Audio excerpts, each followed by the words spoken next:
నమస్తే రైతు సోదరులకు శుభోదయం. స్టెర్లింగ్ పంప్స్ సమర్పించు నేలతల్లి కార్యక్రమానికి స్వాగతం. నేను షీల. తెలుగు రాష్ట్రాల్లో మిర్చి పంట పేరు చెబితే గుర్తుకొచ్చేది గుంటూరు జిల్లా. దేశంలో ఎక్కడా లేని విధంగా అత్యధిక స్థాయిలో మిర్చి దిగుబడులు సాధిస్తున్న జిల్లా అది. కానీ ఈ మధ్య కాలంలో హానికారక రసాయనాల మోతాదు ఎక్కువగా ఉందన్న కారణంతో విదేశాలలో ఇక్కడి నుంచి ఎగుమతి చేసిన మిర్చిని అనుమతించడం లేదు. దీంతో ప్రత్యామ్నాయాలు వెతికిన రైతులు నూతన విధానాలకు శ్రీకారం చుట్టారు. నాణ్యమైన పంట ఎగుమతులే లక్ష్యంగా ముందుకు సాగుతున్నారు.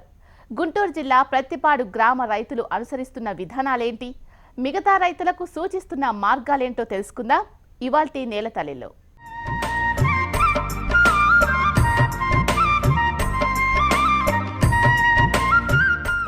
ఇంటిగ్రేటెడ్ పెస్ట్ మేనేజ్మెంట్, సమగ్ర సస్య రక్షణ విధానం. ఈ పద్ధతిని అనుసరిస్తూ గుంటూరు జిల్లా రైతులు లాభాలు ఆర్జిస్తున్నారు. ప్రత్తిపాడు గ్రామంలో 400 ఎకరాల్లోని మిర్చి తోటలు ఐపీఎం కింద సాగు చేస్తున్నారు. గతంతో పోలిస్తే అదనపు ఆదాయం పొందుతున్నారు.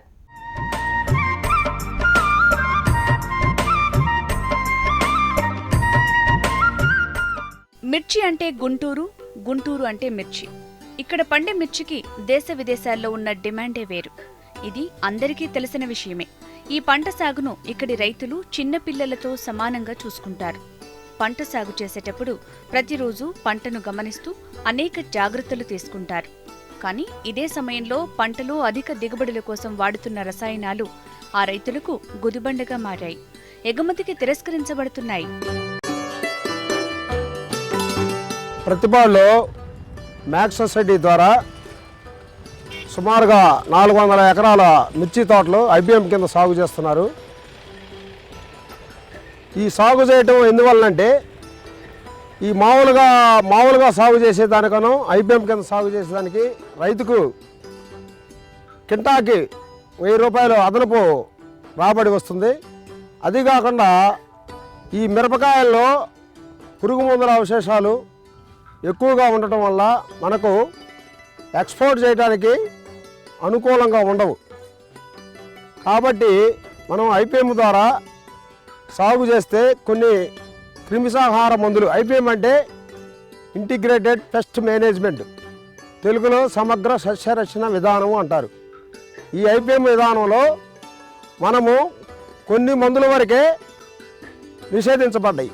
ఆ మందులు వాడకుండా ఐపీఎం ద్వారా గుర్తించబడిన మందులు రైతులు వాడటం వల్ల ఎకరానికి 15 క్వింటాల చొప్పున ఐపీఎం ద్వారా తీసుకుంటారు. ఈ 15 క్వింటాల మిర్చికి ఒక్కొక్క క్వింటాకి 500 రూపాయలు అదనపు ప్రీమియం వస్తుంది. ఎక్స్పోర్ట్ కంపెనీ వాళ్ళు బ్యాగ్స్, రవాణా ఖర్చులు, కమిషన్లు ఏమీ లేకుండా కళ్ళంలోనే ఐపీఎం సిస్టమ్ కింద 1 కిలో కాయలు శాంపిల్ తీసుకొని అవి ల్యాబ్ టెస్ట్కి పంపిస్తారు. ఆ ల్యాబ్ టెస్ట్లో వారం 10 రోజుల్లో ల్యాబ్ రిపోర్ట్ వస్తుంది. ఆ రిపోర్ట్ వచ్చిన తర్వాత ఆ కళ్ళంలో కాయల్ని వాళ్ళు బ్యాగులు ఇచ్చి వాళ్ళ వాహనాలు పెట్టుకొని రవాణా చేసుకుంటారు.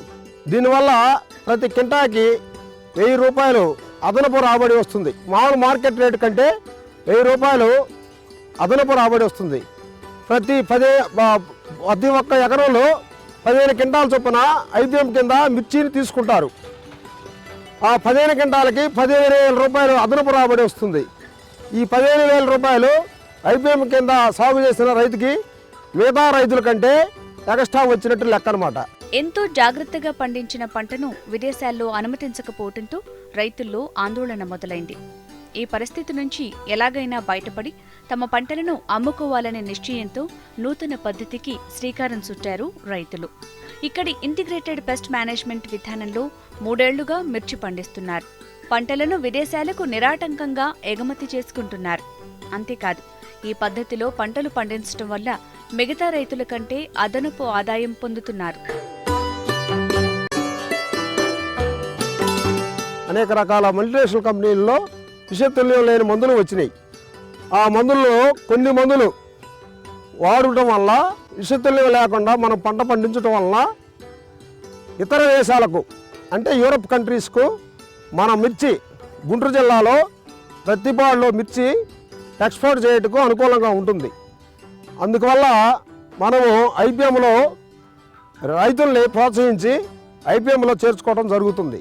గత 3 సంవత్సరాల నుంచి స్టార్ట్ చేసాము. ఫస్ట్ ఐటీసీ వాళ్ళు తీసుకున్నారు, తర్వాత 2వ సంవత్సరం ఎల్గ్రో వాళ్ళు తీసుకున్నారు, మళ్ళీ 3వ సంవత్సరం ఎల్గ్రో వాళ్ళు తీసుకున్నారు, మళ్ళీ ఈ సంవత్సరం ఐటీసీ వాళ్ళు వస్తున్నారు తీసుకుంటానికి. ప్రతి కింటాకి 500 రూపాయలు అదనంగా ప్రీమియం చెల్లించి బ్యాగులు, రవాణా ఖర్చులు, కమిషన్లు ఏమీ లేకుండా కళ్ళంలోనే కొనుక్కొని పాస్ అయితే టెస్టుల్లో పాస్ అయితే తీసుకొని వెళ్ళిపోతారు.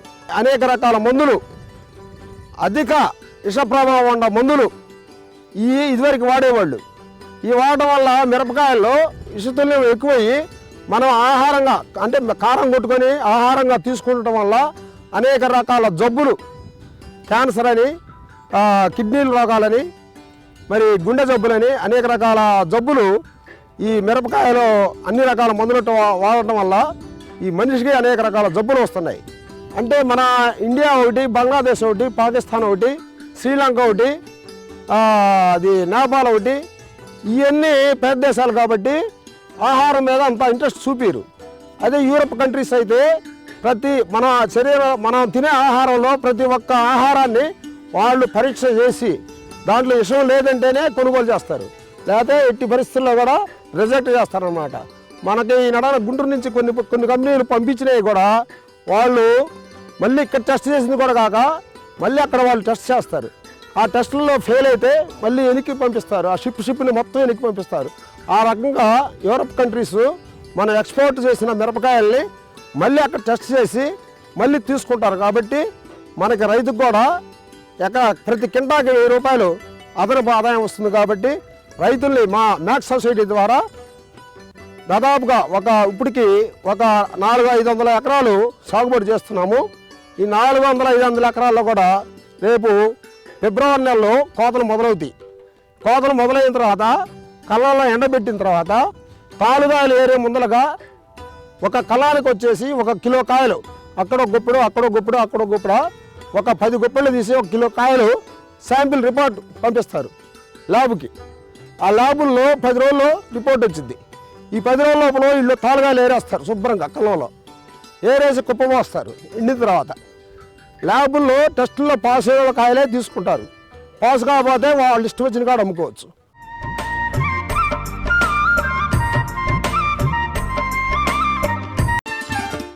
అసలు ఇంటిగ్రేటెడ్ పెస్ట్ మేనేజ్మెంట్ అంటే ఏంటి? మిగతా విధానాలకు ఈ విధానానికి ఉన్న తేడా ఏంటి? ఇది రైతుకు ఎంతవరకు ఉపయోగకరం? ఈ విధమైన సాగులో రైతు పాటించాల్సిన పద్ధతి ఏంటో తెలుసుకుందాం.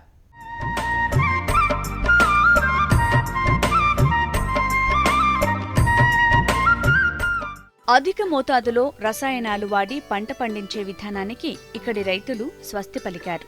సమగ్ర సస్యరక్షణ విధానంలో హానికర రసాయనాలను దూరం పెడుతూ ముందుకు సాగుతున్నారు. దానికి వీరు పాటిస్తున్న పద్ధతే ఐపీఎం అంటే ఇంటిగ్రేటెడ్ పెస్ట్ మేనేజ్మెంట్. ఈ విధానంలో రైతులు చేసేది ఒక్కటే, హానికర రసాయనాలను పక్కనబెట్టి వాటి స్థానంలో మంచి దిగుబడులు ఇచ్చే ఇతర మందులను ఎంపిక చేసుకుని పంటలను పండించటమే. సమగ్ర సస్యరక్ష విధానం పాటించి ఈ శాలల్లో ఈ పసుపు స్టిక్కర్లు ఎల్లో స్టిక్కర్లు కట్టడం వల్ల తెల్లదావం కంట్రోల్ అయ్యి బొబ్బర అంటారు, వైరస్ అంటారు. ఈ వైరస్ అనే ఇది అంటువ్యాధి. ఈ మొక్కలో నుంచి ఇంకో మొక్కలోకి తెల్లదావ ఎగిరి ఇంకో మొక్కకి మంచి ఆరోగ్యం గల మొక్క మీదకి ఎక్కితే దానికి కూడా వ్యాపించింది అనమాట. ఈ తెల్లదావ అరికట్టుటకు మనం పురుగు మందులు వాడుతున్నాము. అదనంగా ఎల్లో స్టిక్కర్లు కట్టి ఎకరానికి 20 స్టిక్కర్లు కట్టి ఈ తెల్లదావను అరికడుతున్నాము. ఆ ఎల్లో స్టిక్కర్లకి తెల్లదామకి ఆకర్షణ అనమాట. ఈ తెల్లదామ ఎగిరేయడం వల్ల పోయి ఎల్లో స్టిక్కర్ కరుచుకుంటుంది. దానివల్ల ఈ వైరస్ అనేది చాలా వరకు మనము కంట్రోల్ చేస్తున్నాము. ఇప్పుడు మనము ఇదివరకు పాత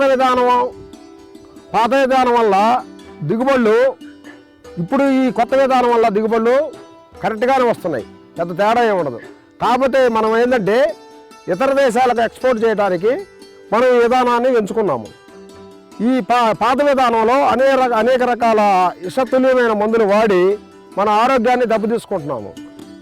ఈ మందులు వాడటం వల్ల ఐపీఎం సమగ్ర సస్యరక్షణ విధానం వల్ల విషతుల్యం లేని మందులు వాడటం వల్ల మనము మన ఆరోగ్యాన్ని కాపాడుకుంటూ ఇతర దేశాలకు కూడా ఎక్స్పోర్ట్ చేయటకు అనుకూలంగా మన పంటను సిద్ధం చేస్తున్నాము.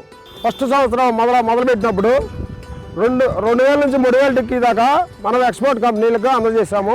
రెండవ సంవత్సరం విపరీతంగా 5000, 6000 టిక్కీలు సుమారుగా ఎక్స్పోర్ట్ చేయడం జరిగింది. నిరుడు బెట్ట పరిస్థితుల వల్ల దిగుబడులు తగ్గి సాగర్ కెనాల్లో నీళ్ళు లేక సాగునీరు లేక దిగుబడులు తగ్గి పెద్దగా పంట కూడా దిగుబడులు రాలేదు.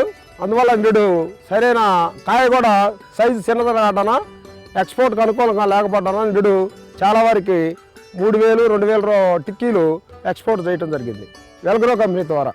ఈ మల్టీనేషనల్ కంపెనీల మందులు కాస్ట్ పెచ్చు, ఆ వెనకట్ర పాత మందులన్నీ కాస్ట్ తక్కువ. ఈ విధానంలో రోజులు గడువు పెరగటాన బ్యాలెన్స్ అవుతుందన్నమాట. పెట్టుబడి పెద్దగా అధికంగా కాదు, అది ఆ విధానంలో పెట్టుబడి అయితే అయింది, ఈ విధానంలో పెట్టుబడి అయింది. కాబట్టి ఐపీఎంలో చేరడం వల్ల ప్రతి ఎకరానికి 15,000 రూపాయల అదనపు ఆదాయం వస్తుంది. మన ఆహారం కూడా విషతుల్యం లేకుండా మనం ఇతర దేశాలకు ఎక్స్పోర్ట్ చేయటం ఇది జరుగుతుందన్నమాట. 4 ఏళ్ల క్రితం పత్తిపాడుకు చెందిన కొంతమంది రైతులు సొసైటీగా ఏర్పడి ఈ విధానంలో పంట పండిస్తున్నారు. దీంతో వీరికి ప్రభుత్వం నుంచి, వ్యవసాయ శాఖ అధికారుల నుంచి సలహాలు అందుతున్నాయి. నాబార్డు నుంచి రుణాలు పొందుతున్నారు. ఈ విధంగా పండించిన మిర్చిని నేరుగా ఎగుమతి కంపెనీలే కొనుగోలు చేయటం వల్ల రైతుకు గరిష్ట ధర లభిస్తోంది. హార్టికల్చర్ వాళ్ళు ఈ సంవత్సరం బాగా స్పందిస్తున్నారు. ఐపీఎంలోకి ప్రతి మిర్చి రైతుని కూడా తీసుకురావాలనే ఉద్దేశంతో హార్టికల్చర్ వాళ్ళు ఇప్పటికే మా మ్యాక్స్ సొసైటీలో 3 సార్లు రైతు సదస్సులు పెట్టి రైతుల్ని యాక్టివేట్ చేశారు. మందుల వాడకం వల్ల కానీ ఎల్లో స్టిక్స్ కానీ బ్లూ స్టిక్స్ కానీ ఇవన్నీ కట్టుకోమంటున్నారు. బ్లూ స్టిక్కర్లకు త్రిప్స్ అంటే పై ముడతకి కారణమైన త్రిప్స్గా అంటుకుంటాయి. ఈ ఎల్లో స్టిక్కర్లకి తెల్లదామ అంటే వైరస్కి కారణమైన తెల్లదామ ఎల్లో స్టిక్కర్లకు అంటుకుంటుంది. అందువల్ల మనకు స్ప్రేయింగ్ ఖర్చు కూడా తగ్గిద్ది అనమాట. మా ఐపీఎం సిస్టంలో చేరిన ప్రతి రైతు సంతోషంగా ఉన్నాడండి. ప్రతి ఒక్కరు రైతు కూడా అదనపు ఆదాయం తీసుకుంటున్నాడు. అంటే ఈ చేరిన రైతుల్లో కూడా దాదాపుగా 70% మంది పాస్ అవుతున్నారు. ఒక 25% ఫెయిల్ అవుతున్నారు. 25% ఫెయిల్ అవుతున్నారు. వాళ్ళకి మడికి మార్కెట్ రేట్లో ఎవరు ఇష్టం వచ్చిన వాళ్ళు అమ్ముకోవచ్చు. పాస్ అయిన వాళ్ళు మడికి కంపల్సరీ వాళ్ళకే ఇచ్చేస్తున్నారు, ఎక్స్పోర్ట్ కంపెనీ వాళ్ళకే ఇచ్చేస్తున్నారు. ఇప్పుడు ఐపీఎంలో చేరిన ప్రతి రైతు కూడా మందులు కరెక్ట్గా వాడదాము, మనం పాస్ అయితే 500 వస్తాయని ఆశిస్తాడండి. కానీ కొన్ని అవాంతర కారణాల వల్ల చేలో వచ్చిన రోగాన్ని కంట్రోల్ చేయాలంటే ఐపీఎంలో కొన్ని రోగాలకి మందులు లేవు. అందువల్ల ఐపీఎంలో నుంచి మనం ముందర పంటను కాపాడుకోవాలి. పంటను కాపాడుకోవాలంటే ఇది పిడినల్లి నేను దీనికి తలకాయ నొప్పి అంటే అన్ని ఏరియాలో రాదు, కొన్ని ఏరియాల్లో వచ్చింది. ఆ వచ్చినప్పుడు రైతు ఐపీఎంలో ఉండలేకపోతున్నాడు. ఉండలేక అది ప్రిప్రోపాస్ అనే మందుని స్ప్రేయింగ్ చేస్తున్నాడు. ప్రిప్రోపాస్ మందు స్ప్రేయింగ్ చేస్తే ఐపీఎం నుంచి తొలగినట్టే, పాస్ కాదు.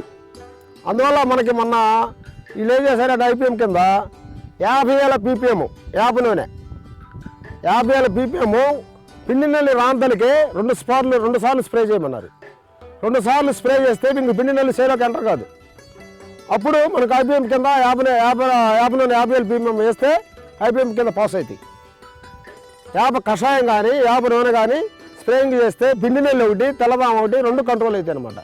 రైతులు పంట కోసే సమయంలో ఎకరానికి కిలో చొప్పున సేకరించి స్పైసెస్ బోర్డులో పరీక్షలు నిర్వహిస్తారు.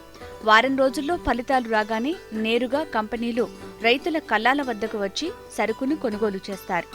ఐపీఎం పద్ధతిలో పంట పండించినందుకు క్వింటాల్కు 500 రూపాయలు అదనంగా ప్రీమియం రూపంలో చెల్లిస్తారు. అంతేకాకుండా బహిరంగ మార్కెట్లో ఉండే హమాలీ, కమిషన్, రవాణా ఛార్జీలు ఉండవు. దీంతో ఈ విధానంలో క్వింటాల్కు 1000 రూపాయలు అదనంగా రైతు పొందుతున్నాడు.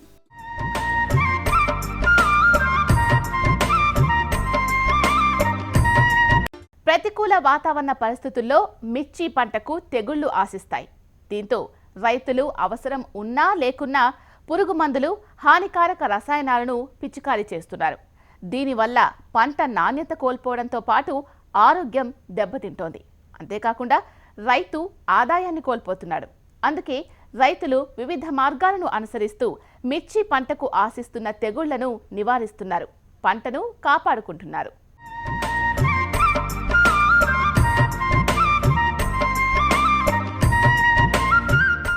మిర్చి పంట సాగులో వివిధ తెగుళ్లు ఆశిస్తాయనేది కాదనలేని నిజం.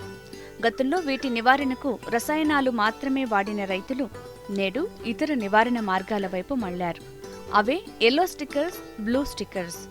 ఎకరానికి 20 చొప్పున వీటిని వినియోగిస్తూ మిర్చిలో అధిక నష్టాన్ని కలిగించే తెల్లదోమను నివారిస్తున్నారు. వాటి ద్వారా పంట పొలంలో దోమ ఉధృతిని తెలుసుకుంటూ అవసరమైన మేరకే పురుగుమందులు వినియోగిస్తున్నారు. ఇక్కడ ఉన్నటువంటి నేలలు మిర్చికి కానీ పత్తికి కానీ బాగా అనుకూలమైనవి. ముఖ్యంగా ఏంటంటే మిర్చి పంటకి ఇక్కడ ప్రతి ఒక్కళ్ళు కూడా కన్న బిడ్డ కంటే కూడా ఇక్కడ మేము పండించేటటువంటి ఈ మిర్చినే ఎక్కువగా ప్రేమగా చూసుకొని పెంచుతాం. సో దానివల్ల ఏమవుతుందంటే ఈ మధ్యకాలంలో మాకు అనుకోకుండా ఈ ఐపీఎంలోకి చేరకముందు మేము ఎన్నో నష్టాలు చవి చూస్తడం జరిగిందండి. మొట్టమొదటిగా ఏంటంటే ఫస్ట్ 3 years బ్యాక్ అంటే 3 సంవత్సరాల క్రితం వాటర్ పెట్టేటప్పుడు విల్ట్ ప్రాబ్లం అండి, ఏరుకుళ్ళుడు అనేటటువంటి ఒక ప్రాబ్లం మాకు వచ్చింది. ఆ ఏరుకుళ్ళుడు వల్ల మేము వాటర్ పెట్టినప్పుడు ఎక్కడైతే ఈ వాటర్ అనే స్ప్రెడ్ మొత్తం చెట్లకు ఒకదాని తర్వాత ఒకటి వెళ్ళిపోయిందో అనుకోకుండా పచ్చగా ఉన్న చెట్టు అప్పటికప్పుడే ఎండిపోయిందండి. అసలు ఎందుకు జరిగింది ఏందనేది కూడా మాకు అర్థం కాలేదు. తర్వాత జరిగిన తర్వాత అగ్రికల్చర్ డిపార్ట్మెంట్ వాళ్ళు వచ్చి ఇలా కాదండి, ఇది పలాని విల్ట్ ప్రాబ్లం, ఏరుకుళ్ళుడు తెగులు అంటారు దీనికి పలాని కాపర్ ఆక్సిక్లోరైడ్ అలాగే ట్రైకోటర్మా విరిడిన్ కలిపి మొక్క పాదుల్లో పోస్తే అవి ఎండిపోకుండా ఉంటాయి అని చెప్పని మాకు అగ్రికల్చర్ డిపార్ట్మెంట్ వాళ్ళు సలహా ఇచ్చారు. సో అలాగే మేము చేసామండి. చేసినా కానీ మాకు అనుకున్నంత రిజల్ట్ రాలేదు అప్పుడు. ఎందుకంటే అప్పటికే పూర్తిగా స్ప్రెడ్ అయిపోయి భూమిలో అంతా భూమి కూడా విషతుల్యం అయిపోయి మేము అనుకున్న దిగుబడులు కానీ మొత్తానికి మేము రాలేకపోయిందండి. అదే తర్వాత నెక్స్ట్ సంవత్సరం ఏమైందంటే అత్యంత ముఖ్యమైనది ఏంటంటే బొబ్బర్ వైరస్ అంటారండి, వైరస్ తెగులు అంటారు బొబ్బర్ అని. ఆకంతా జెమినీ వైరస్ ఇవన్నీ వచ్చినాయి. వీటి వల్ల ఏమవుతుందంటే ఆకు పైకి ముడుచుకుపోయి మొక్క ఎటువంటి ఎదుగుదల లేకుండా అంతటితోటి కుచించుకుపోయి ఆ కాయ ఉంది కదండి మిరపకాయ, ఆ కాయ కూడా సాగకుండా పొట్టిగా గిరసపారిపోతుందండి. మేమేం చేసామంటే విచక్షణ రహితంగా అంటే మాకు ఎటువంటి ఈ ముందు చూపు జాగ్రత్త లేకపోవటం వల్ల మార్కెట్లో దొరికేటటువంటి ఏ మందులు పడితే ఆ మందులు స్ప్రే చేయటం వల్ల ఉన్న రోగానికి తోడు మేము అప్లై చేసిన దానివల్ల ఈ పురుగు మందుల వల్ల ఇంకా ఎక్కువైందండి. దానివల్ల తీవ్ర నష్టాలు మేము చవి చూసాం. ఆ తర్వాత అగ్రికల్చర్ డిపార్ట్మెంట్ వాళ్ళు మాకు బోల్డ్ అని సలహాలు ఇచ్చారండి. సో దీని ప్రకారం మేము చెబుతుంది ఏంటంటే మొట్టమొదటిగా విత్తనాన్ని భూమిలో వేసే ముందు ఖచ్చితంగా విత్తనాన్ని శుద్ధి చేయమన్నారండి. ఈ పద్ధతిలో అంటే ఇమిడాక్లోప్రిడ్ కానీ లేదా ట్రైకోటర్మా విరిడి, దానివల్ల బూజు తెగులు కానీ ఎటువంటి తెగులు ఏరుకుళ్ళుడు కానీ ముందుగానే రాకుండా కాపాడుకోవటానికి. సో దాంతో పాటుగా నేల కూడా ఈ మధ్యకాలంలో మన ఫెర్టిలైజర్స్ అండి, ఎరువులు విపరీతంగా వాడటం వల్ల, రసాయన ఎరువులు విపరీతంగా వాడటం వల్ల భూమి గిడసబారిపోయిందండి. అంటే ఇంతకుముందు మనం చూస్తే ఏరు కనీసం 4-5 అంగుళాల లోపలికి వెళ్ళిపోయేది. ఈరోజు మీరు చూస్తే ఏరు లోపలికి వెళ్ళట్లేదు, పైపైన ఉండిపోయింది. మనం జస్ట్ ఊరక వాటర్ పెడితే అక్కడికక్కడ చెట్టు పడిపోతుంది. అంటే వేరు లోపలికి వెళ్ళట్లేదు, అంతగా గిడసబారిపోయింది, అంటే బండగా బారిపోయింది. దానివల్ల ఏం చేస్తున్నారంటే భూమి పూర్తిగా పాడైపోతుంది కాబట్టి దాని నుంచి వచ్చే ఈల్డ్ అంటే పంట యొక్క దిగుబడులు కూడా తగ్గిపోతున్నాయి అని చెప్పని వీటిని సేంద్రియ పద్ధతిలోకి తీసుకురమ్మన్నారు. సేంద్రియ పద్ధతులతో పాటు ఈ ఎక్కువగా పురుగు మందులు ఎలా పడితే అలా వాడొద్దని చెప్పారు. రైతు అనుసరిస్తున్న విధానాలకు తోడు అధికారులు సలహా ఇస్తుండటంతో పంట విత్తే సమయం నుంచే జాగ్రత్తలు తీసుకుంటున్నారు. అంతకుముందు తీవ్ర నష్టం కలుగజేసిన వేరుకుళ్ళు తెగులును, బొబ్బెర తెగుళ్లను విత్తన శుద్ధి ద్వారా నియంత్రిస్తారు. దోమను పరోక్షంగా నియంత్రించేందుకు వేప నూనెను పిచికారీ చేస్తారు. దీంతో దోమకు రసం పీల్చే గుణం తగ్గిపోయి చనిపోతుంది. తెల్లదోమ ఎప్పుడైనా పసుపు రంగుని అట్రాక్ట్ చేస్తుందండి, వెంటనే వచ్చి ఇక్కడ అతుక్కుపోతుంది. మీరు చూడండి, ఈ అతుక్కుపోవటం వల్ల మన చేలో తెల్లదోమ ఉధృతి ఏ స్థాయిలో ఉంది అనేది మనకు వెంటనే తెలిసిపోతుందండి. దాన్ని బట్టి మనం మందు ఏ మందు వాడుకోవాలి ఏంది. అయితే మనం ఐపీఎం సిస్టంలో ఉన్నాం కాబట్టి అన్ని మందులు వాడకూడదు కాబట్టి దాని ప్రకారంగానే మనం యూజ్ చేస్తామండి. పర్టికులర్గా వేప నూనెని ఎక్కువగా యూజ్ చేస్తామండి. దానివల్ల ఏముందంటే చెట్టు అంతా కూడా చేదైపోతుంది. మీకు తెల్లదోమ దాని మీద వాలినా కానీ దాని యొక్క రసాన్ని పేల్చలేక ఆకులతో అది అట్లాగే చనిపోతుంది. ఈ రసాయనిక ఎరువులు విపరీతంగా వాడటం వల్ల భూసారం తగ్గిపోయి అది కూడా మనకు అందట్లేదు. కాబట్టి రసాయన ఎరువులు తక్కువేయండి. ఎందుకని చెప్తున్నారంటే అగ్రికల్చర్ డిపార్ట్మెంట్ వాళ్ళు కూడా వచ్చి మాకు చెప్తుంది ఏంటంటే, మనం ఒక కట్ట అనేది భూమిలో వేస్తే 50 కేజీలు బస్తాలు భూమిలో వేస్తే కేవలం 25% మాత్రమే తీసుకునిద్ది. మొక్క కేవలం 25% మాత్రమే తీసుకునిద్ది. మిగతా అదంతా కూడా అలాగే ఉండిపోతుంది. దానివల్ల చేనంతా కూడా చౌడు పారిపోతుంది. ఇంతకుముందు మేము వ్యవసాయం చేసేటప్పుడు మిరవ తోటలు కనీసం మా అంత ఎత్తుండే, అలాంటిది ఏ స్టేజ్కి పడిపోయినాయి చూడండి. ఇంతకుముందు వర్షాభావ పరిస్థితుల కంటే బాగానే ఉండే, ఇప్పుడు వర్షాభావ పరిస్థితులు కూడా రైతుని తీవ్రమైన నష్టానికి గురి చేస్తున్నాయి. దానివల్ల ఏంటంటే రైతు పెట్టుబడి తగ్గించుకొని ఎక్కువగా లాభం పొందాలి. అందుకని ఏం చేస్తున్నామంటే మేము ఈ ఐపీఎం సిస్టంలో మాకు అగ్రికల్చర్ డిపార్ట్మెంట్ అయిన జేడీ గారు జయచంద్రారెడ్డి గారు, అలాగే హార్టికల్చరల్ డిపార్ట్మెంట్ హారిక గారు మాకు ఎన్నో రకాలైనటువంటి సలహాలు సూచనలు ఇచ్చారండి. గుంటూరు జిల్లా ప్రత్తిపాడులో సాగవుతున్న పంటల్లో 90% మిర్చి. ఎగుమతులే లక్ష్యంగా ఈ నూతన విధానాన్ని అనుసరిస్తూ విజయవంతంగా ముందుకు సాగుతున్నారు.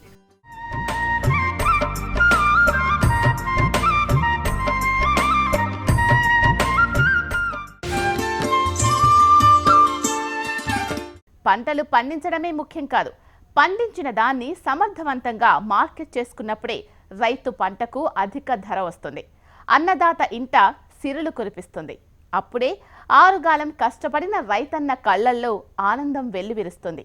సరిగ్గా ఈ విధానంలో పంటలు సాగు చేస్తూ తిరస్కరణకు గురైన దగ్గరే మిర్చి ఎగుమతులను ప్రారంభించి నూతన అధ్యాయానికి తెరతీసిన ప్రత్తిపాడు రైతులు అందరికీ ఆదర్శంగా నిలుస్తున్నారు.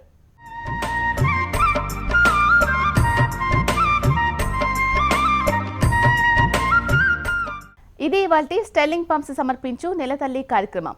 నమస్తే.